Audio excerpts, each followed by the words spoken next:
Kepada pemandu e-hailing, teksi atau pemilik lori, anda tahu tak ada cara yang lebih mudah dan pantas untuk uruskan pemeriksaan kenderaan anda di Puspakom? GCheck ialah aplikasi pintar ejen pengurusan pengangkutan yang didirikan khusus untuk membantu pemilik kenderaan komersial membuat tempahan slot, mengurus dokumen dan menyimak status pemeriksaan dengan lebih efisien. Jom saya tunjukkan langkah demi langkah cara menempah slot Puspakom anda menggunakan aplikasi GCheck. Pastikan anda telah berdaftar sebelum membuat tempahan. Anda boleh rujuk video saya sebelum ini untuk cara mendaftar. Pertama sekali, buka aplikasi GCheck dan lalu masuk ke akaun anda. Kemudian tekan Inspection Center. Bagi pemeriksaan kali pertama atau kenderaan tidak berdaftar, pilih Initial Inspection or Unregistered Vehicle. Selepas itu, lengkapkan butiran yang diminta seperti nombor pendaftaran kenderaan, nombor chassis, nombor enjin, jenama, nombor model, kapasiti enjin, berat, jenis bahan api, tahun pembuatan, kategori kenderaan, kelas penggunaan dan maklumat pemilik kenderaan. Seterusnya, tekan Next. Kemudian tekan Confirm untuk mengesahkan maklumat kenderaan yang diisi tadi adalah betul. Selepas itu, pilih jenis pemeriksaan dan tekan Next. Jika anda tidak pasti jenis pemeriksaan kenderaan yang perlu dipilih, boleh tekan pada simbol I ini atau hubungi pihak Puspakom. Seterusnya, pilih negeri, cawangan dan tekan Next. Selepas itu, pilih tarikh pemeriksaan ini dan tekan Next. Kemudian pilih owner atau jika wakil yang hadir untuk pemeriksaan kenderaan tersebut, isikan maklumat wakil dan tekan Next. Sila semak segala maklumat yang dipaparkan adalah betul. Selepas itu, tandakan pada kotak ini dan tekan Confirm. Seterusnya, ia akan paparkan amount yang perlu dibayar untuk pemeriksaan kenderaan ini. Kemudian tekan Pay Now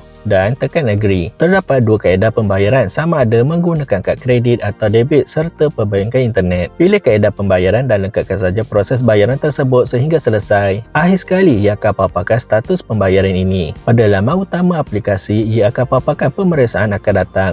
Dengan menggunakan GCheck, anda bukan sahaja dapat jimat masa, malah semua rekod tempahan tersimpan dengan selamat dalam satu aplikasi.